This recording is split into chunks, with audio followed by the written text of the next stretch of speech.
welcome to Florida DECA. My name is Jamie Benedict. I'm the Executive Director, and we hope that you are ready to experience the difference this year with Florida DECA. We have a lot of new chapters, we have a lot of new advisors, and hopefully this introduction video will help you get started. And then as we go through the year, we'll add different advisor orientations each month so that we can talk about different things and answer all of your questions. Of course, if at any time as you're getting started you have questions, don't hesitate to email me. I'll put my email address in the video here in a little bit, and you'll be able to contact me at any time if you need to have questions answered. Let's get ready to talk about DECA. And I think you've made a great choice in bringing DECA into your school. Of course, I've been around this organization for 25 years, and it's just, to me, one of the best student organizations available because of the amount of offerings that we have for our students, whether it's leadership, whether it's teamwork, collaboration, problem solving, critical thinking skills. Students are going to get all of that through our competitive events program, through our leadership workshops, and they're going to pull a lot of information that they can take with them into the real world. I also think that we provide one of the best organizations for advisors. We have some of the greatest advisors around anywhere who are willing to share and help new advisors getting started and making sure that we give the best benefit to all of our students. And that's really what this is all about. Florida DECA is broken up into 10 districts.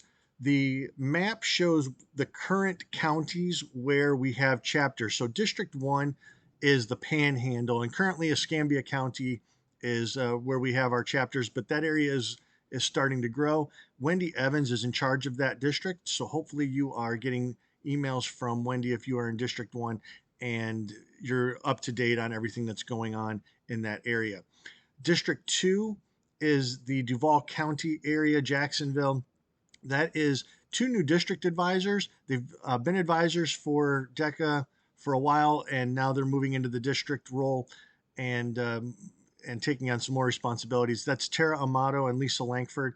The dark brown area is the current chapters that were already in that district. The light brown area are where new chapters are forming, and I'm trying to keep this updated as we go so that we have an accurate depiction of where all of our chapters are. And I know I'm already behind because we've had so many new chapters even just this week.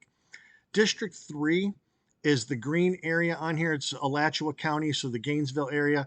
That's Dawn Beckert and Wendy Roche as the district advisors. They're both based in Gainesville, but they do an excellent job of communicating with their advisors and making sure that everybody knows what's happening in that district. District 4 is the purple area, the lavender area, I guess. That's Orange County, Lake County, and moving south and over into Brevard. That's Laura Dowd, and she is an Orange County public school teacher, and she has taken over that district and will be letting you know about district competition, district dues, and things like that. Polk County is the District 5 area. That's the yellow one on the map, and that's Teresa Warner. Teresa's got a lot of experience with DECA and will be a great resource for those of you in Polk County getting a chapter started and growing your organization. The District 6 area is the Hillsborough County area. That's the dark blue, and then the light blue is our newer chapters starting this year. That's Ted Newfield and Nina Saad. They are Ted is one of the most organized advisors that I've ever seen in the classroom, as well as far as a district advisor goes. He's outstanding. Those of you in District 6 are going to love working with Ted. Nina is new to the district advisor role and is going to learn a lot with Ted and going to learn a lot as she works through the year with the Board of Advisors. And I think this is going to be an exciting year for District 6. They have a lot of growth in that district, along with we've seen a lot of growth in District 4, as well as a little bit in District 3. And we've got more growth coming as we move into District 7, which is the Gulf Coast area. So that's Collier County. That's Sherry Deno. She is in charge of District 7, does a great job of working with the advisors down there. So if you're in that area, Collier, Monroe, Lee, Henry County, if you're looking at possibly starting a chapter, this is a great area to do that. They've got great chapters down there, great advisors. So I think you're going to enjoy being in District 7. District 8 is the Palm Beach County area. So it's the darker light green, I suppose. And then moving north up into St. Lucie and Indian River County, where we now have new chapters.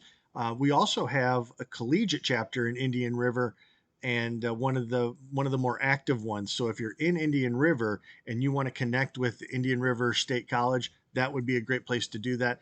Just looking at collegiate chapters, also UCF has a great one. So if you are in the Central Florida area, they do some things to connect with the high schools as well. So that's going to be a great opportunity for you if you are in that area. And the district advisors there are Zach Baker, Alan Bazilla, and Elisa Beardsley Dodd, and are they are excellent. They've all been doing this now for a little while, so they know the ropes. They know exactly how to get this job done, and I think you're going to learn a lot from them. Broward County makes up District 9. This is our largest district in the state. It looks like the smallest area, but they have the most chapters and the most students. And because of such, they have the most district advisors. So they have 6 district advisors currently. If you are in Broward, each advisor takes on a smaller group. They don't all try to communicate with the whole district. Each one is responsible for working with different schools.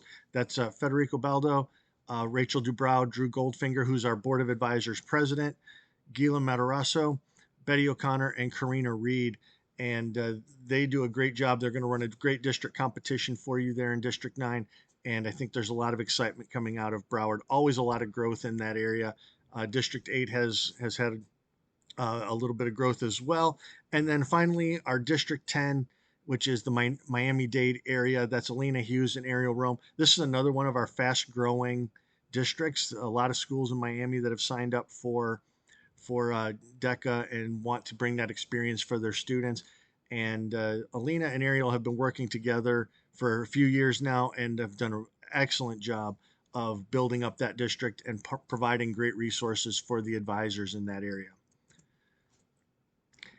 Each district has the opportunity to put up a vice president that's elected locally.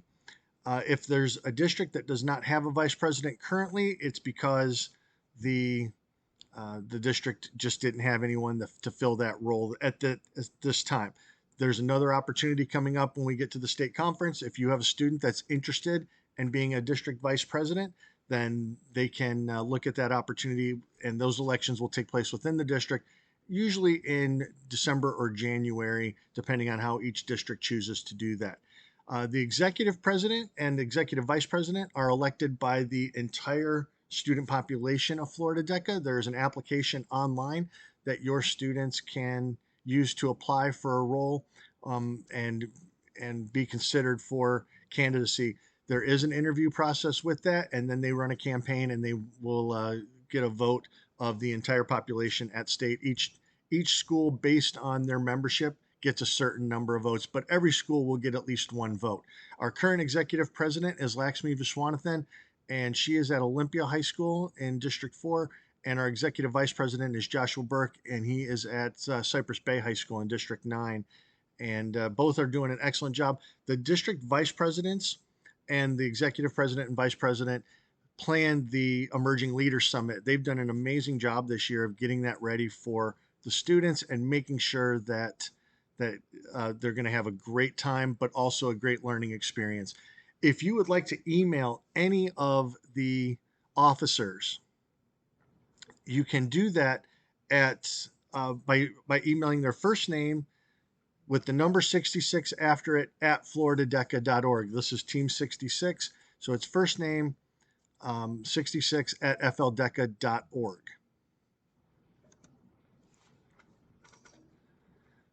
Just some basic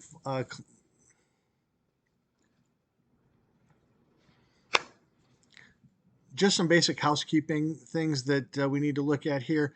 Dues for the organization are $14. That's broken up with $8 for national dues and $6 for state dues.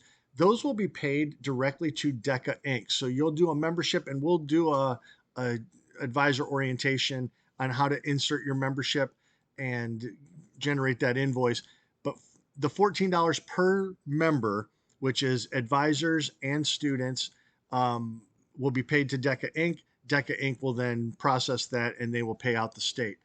The district level dues will vary from each area, and they can range anywhere from $3 to $5 or $6. It just depends on the district, and they will let you know what that amount is and where that needs to be paid. The district dues are paid within that local district, and that money stays there to do events that the district is trying to accomplish, whether that's social events or competitions or things like that. With everyone's membership comes a DECA Plus subscription. DECA Plus is a great program, and we'll post a video on what DECA Plus can do for you. But this is a great place for your students to get started. It's also a great place for you to get started. You will find information about all of the DECA competitions in there. You'll be able to do practice tests. You'll see practice role plays. You will also see samples of what winning events look like, or winning projects look like, and you'll be able to see how you can help your students prepare for each of these competitions. DECA Plus might be the best investment that we make in our students at the start of the year, and being able to provide them with something that has really leveled the playing field for everyone. All of our students now have the same resources available to be successful. And the more you learn as an advisor, the more you'll be able to assist them with their projects as they are going forward. This is a great resource, though, to get started, and everyone has access to that, and the board has decided to keep that for everyone and make sure that there is access to all students. Those subscriptions will be coming out. They'll come directly from DECA Inc. It is one subscription for the entire chapter. You can give that out to the students. They can use it at home. They can use it in the classroom. You can use that however you feel like. And there's just an endless amount of resources in there, it seems like, and something that you will definitely want to use to help your students.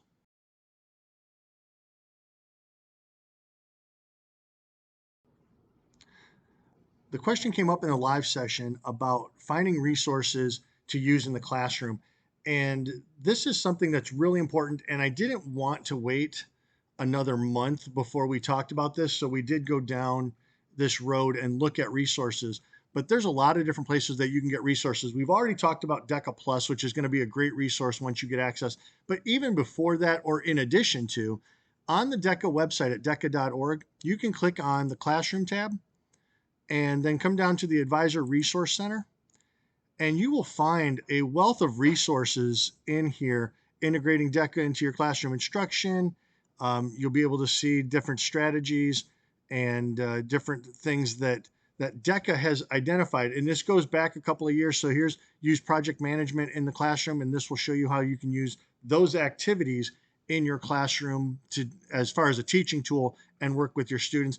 I used to use a lot of role plays in class. I did them as case studies, and I built on them each time we did them. So I would do an activity where the students first would just kind of give me their thoughts on the entire process and the entire activity, whatever was written in the case. I just wanted to know how they interpreted things. And then I showed them the performance indicators and I broke those down. And then I talked to them about, so how does branding strategy play into this particular case? And we looked at those indicators. And then I would add another component. And eventually I got to the point where I was adding a component that had them presenting their ideas. And then I kept them on the time limit. And then I threw questions at them afterwards so that they would get in the habit of thinking on their feet.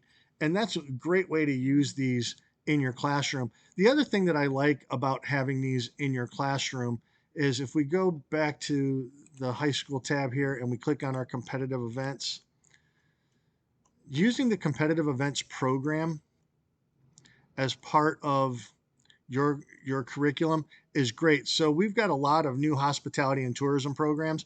So if you click on this, it narrows down just the hospitality events. And you can see there's a lot just for hospitality. So if you teach hospitality, you don't have to deviate from your curriculum at all to incorporate DECA, because you're going to be able to just pull these in. Hospitality services, team decision making. These are the operations research are the longer projects that are more involved, professional selling, and you can go through each of these and find things that will enhance your classroom.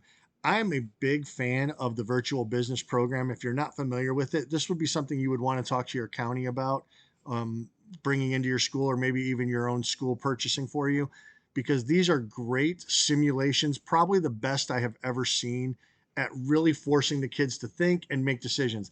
Not every lesson is a difficult one, but there's some really good challenging ones. And then at the end, there are some open play type things where the kids have certain goals that they have to hit, and they're not really guided on anything. They just have to come up with all of the solutions there. If you are a finance program, you can narrow this down. If you are an entrepreneurship program, you can narrow it down. But you can see clearly there are a lot of different ways that you can incorporate this into your classroom. And I encourage you to do so. This is a great process, or a great step in helping your students develop real world thinking and decision making. These develop all of those 21st century skills that we feel are so important in career and technical education. If we go back to the classroom part of this and the advisor resources, there's a lot of different videos that you'll be able to access in this, and you can always ask for more information from those advisors that have been around a while. They'll be able to help you in identifying ways that you can incorporate this into your class. Another option that you have is DECA Direct. This gets emailed out to you, and you'll see more resources being put in here. With DECA Direct, you can find new ideas that are being posted by advisors, by DECA staff, and people that have been a part of DECA for a while, and they're just showing you how you can incorporate this into your classroom. We looked at this link during the live session, but here are the competitive events topics. So for business operations research, this is the topic. And then there's some resources that DECA has provided for you. Mr. Goldfinger talked about this in the session, about how these could be used either as part of the operations research, or you could just bring these in to enhance your curriculum and use these as a teaching tool. And then, of course, here's one for financial consulting, hospitality and tourism professional selling, and the professional selling event. And so there are resources here available to you that you can use to guide your instruction in the classroom. And again, it's all 21st century thinking. It is all designed so that your students are going above and beyond the traditional style of curriculum in the classroom. And that's what we do here in DECA, is give these kids experiences beyond just taking notes and passing a test at the end of the unit. And I would encourage you to really focus on that with your instruction.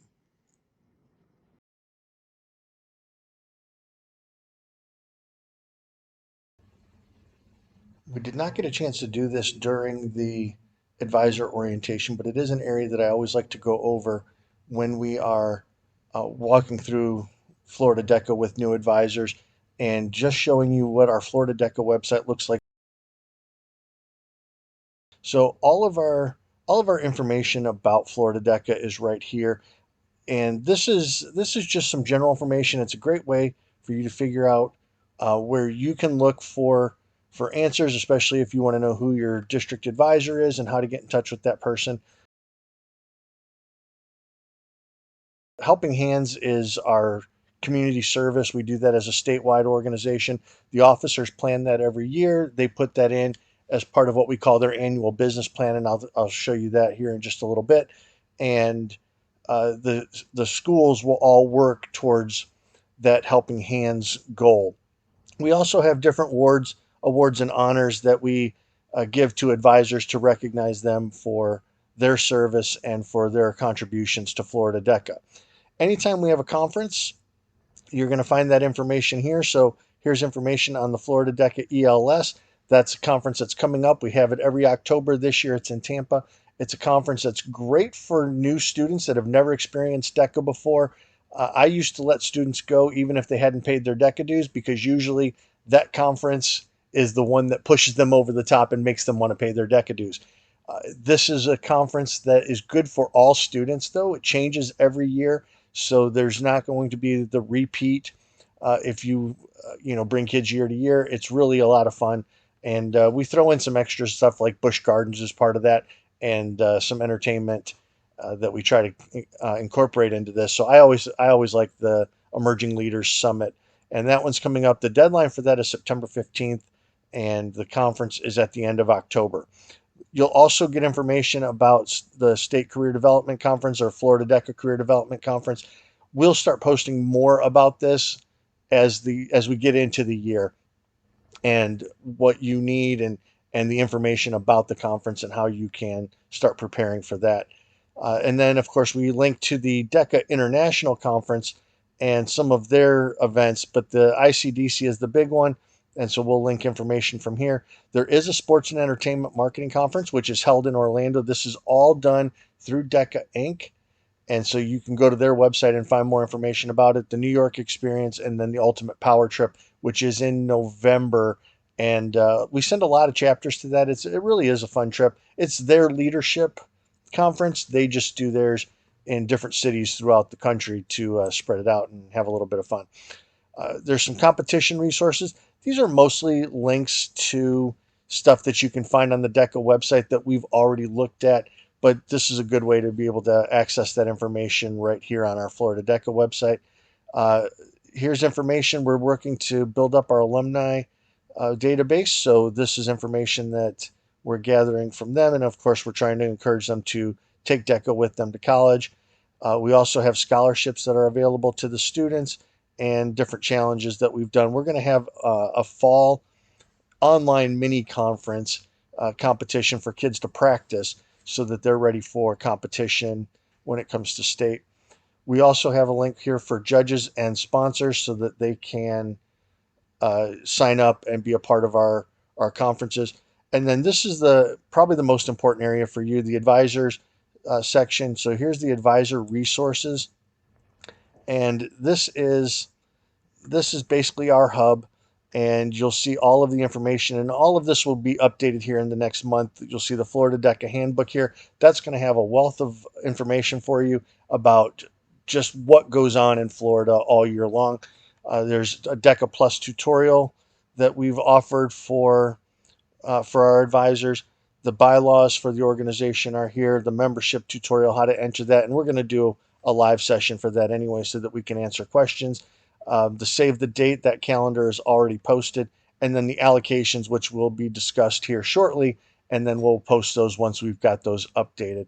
But this is a great area for the advisors to access. You'll also find here the updated W-9. We're going to post that here shortly so that you can share that with your bookkeeping so that they have everything on file and everything is set up correctly. If you have a student who wants to become an officer, all of the officer information is under the Florida DECA officers tabs. Team 67 is the next group that we will be bringing in. So we're currently in Team 66. You can click on this to find which officer represents your area, and you can email them directly right from here. They do classroom visits if you want to arrange that, and there's a way that you can request that chapter visit right here. Here's their annual business plan, and they'll have that as one of the activities for all of the chapters to participate in, and we give awards for this. The annual business plan is a great way to engage your students with DECA. There's a lot of things that you can do outside of the class, a lot of things that you can do inside the class, and it engages those students and gets them actively involved in what's going on. Calling Florida Forward, that's the call that the students will get on. Our officers lead that. They talk directly to the students and they answer questions for students that way. This was the call that was going on while we were having the original advisor orientation, and they kind of split those resources. I usually join in on that Calling Florida Forward call so that if there is any questions from the students, I can answer those as well. And then we've got information about past officer teams.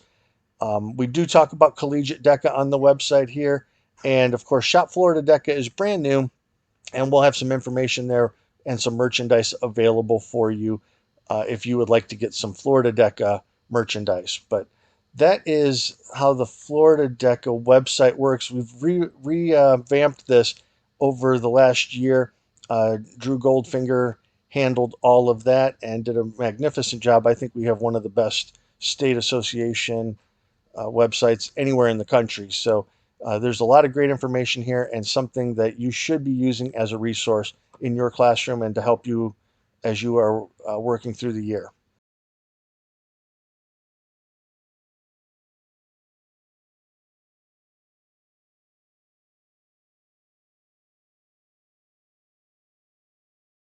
We have the Emerging Leader Summit coming up shortly. You have information about that you should have received from the district advisors. It is also available on the Florida DECA website at fldeca.org.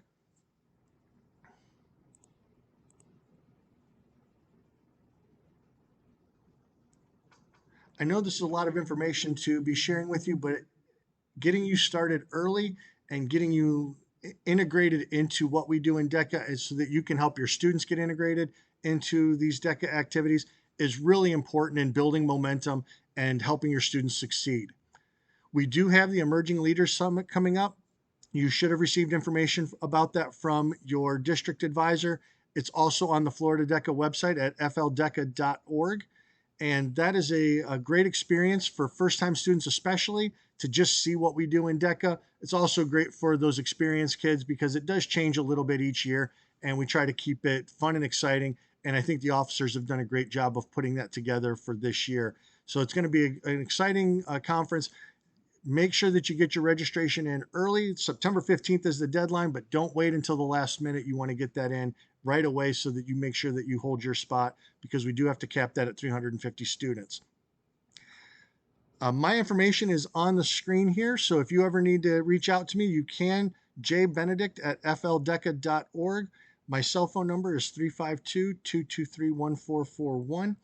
And you are welcome to reach out to me with anything. You are not a bother. If you are asking DECA questions, I'm always here to help. I do like when you go through your district advisors first to get information, but of course, if they can't answer that or if I haven't put that information out there yet, you can always email me or text me and let me know that you have a question. You can call. I would ask that you text first. That way, I just make sure that I look for your call. Usually I don't respond or answer numbers that I don't recognize. So make sure that you are reaching out though. The more you put into this, the more you're going to get out of it, the more your students will get out of it. And that is our goal here in helping students experience the difference with Florida DECA. Thank you all. I appreciate your time and look for us next month. We'll have another session for advisors and we hope to see you there.